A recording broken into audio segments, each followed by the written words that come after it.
Welcome to Football Unspoken. So, Josh, today we're going to be talking about two of the best English Premier League strikers to ever have come through. And before we get into it, can you tell me who currently holds the record for the most consecutive games a goal has been scored in? Isn't it Jamie Vardy? And was it 14 games?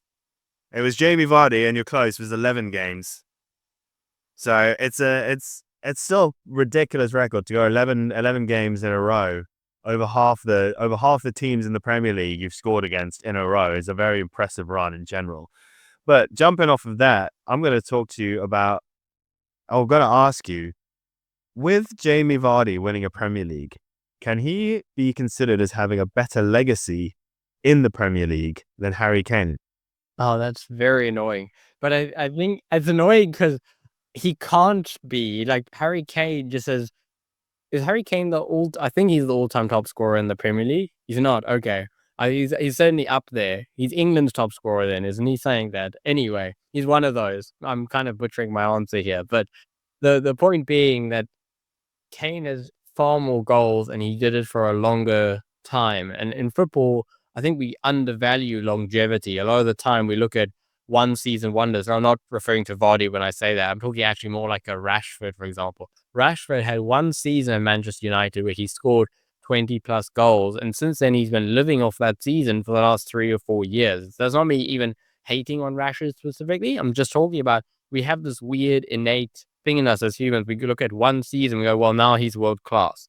And it's quite rare. You look at even Eden Hazard, his time at Chelsea, where he was world class for a couple of seasons, and then he fell off at Real Madrid, but he's still heralded as like this world class player when actually it was actually a very small part of his career where he was at that level. So with Vardy, it was only a handful of seasons that had the opportunity to be in the Premier League scoring as many goals as he did, where Harry Kane did it for 5, 6, 7 years with Tottenham. Sorry, it's interesting you bring up longevity just because they've played one game. There's a difference of one game between how many appearances they've made in the Premier League.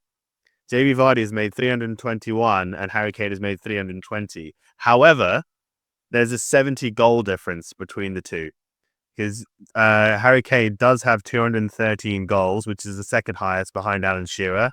Just so you remember, just because it's out of right? But yeah, and then Jamie Vardy scored 242, I believe. In terms of longevity, I'm just gonna go nah. I mean, you have been done because I've thrown stats at you. You have been done. I'm gonna be fair to you, but in terms of longevity, they're actually fairly equal. But in terms of goal scoring record, obviously Harry Kane, having played one less game, has 70 more goals. However, those goals haven't led to not even an FA Cup, not even a League Cup, let alone a Premier League. Whereas in this 11, though, we asked about the 11 goal run. The 11 goal run helped them win a Premier League at the end of the day. And it's all well and good scoring 400 goals, 800 goals. If you don't win a trophy, it doesn't mean anything. Now, annoyingly, you might have convinced me here, actually, now that you've provided, because the other side of it is they've played, call it the same amount of games, and Harry Kane scored 70 more goals. But he's also, besides that Premier League season, he's been in the better team, is in the final league position it pretty much every year. If that's across 6 years, for 5 of those years, he was in the better team, which I don't care who you are. It does make it easier to score goals when you've got better team, like better players around you, and you're the team on the offense. If you're Leicester and you're defending most seasons, like this year, they're going to spend more time out of possession than in possession. Clearly, you're expecting Vardy to get less goals at the end of that season. So I think to your point is, had Vardy played this instead of Kane all those seasons, how many goals would he have from those appearances? And it'd probably be a lot higher than he currently has. So there's definitely a debate to be had in that. One thing I'll give you is something that annoys me is how players are remembered more positively just because they've won a trophy. It's almost like I'm going to take some flack for this, but it is what it is. When I look at Scholes and Giggs, they remembered so fondly because of all the trophies they won. But I think if you compare them to a lot of the Premier League players today, they're absolutely nowhere. In terms of they're not up there in the debate for a top three, like Giggs as a top three wing or a top five wing. You look at Giggs compared to Salah, for example, it's just a joke comparison in terms of the players. But Salah's won so many less trophies. So when Salah retires, if you ask that question about Salah versus Giggs, it'd be, oh, it's clearly Giggs because of the trophies he won. There's almost this trophy bias we have as football fans that if you've won the trophy, you're therefore the better player. But it's not always the case. So that would probably be my resting argument. Yeah, I think that's probably an argument that I can always get behind. I mean, first I'm gonna say you're a courageous man by having made that Paul Scholes and Ryan Giggs. I don't disagree with you on Ryan Giggs personally, but I'm not gonna say anything about Paul Scholes because I like him actually. In terms of it, I do agree with you. I think there's a lot of players who skate by, and it's for example, it's like Mario Balotelli's won as many Premier Leagues as Alan Shearer. Is anyone in the world going to tell you Mario Balotelli is a better striker than Alan Shearer? No, it's not going to happen. But this also leads me back to the original question because I specifically worded it as it's not about the better player because it's clear to see who's a better player out of Harry Kane and out of Jamie Vardy. It is Harry Kane because he's played for the better teams. He's got them all. He's got more goals.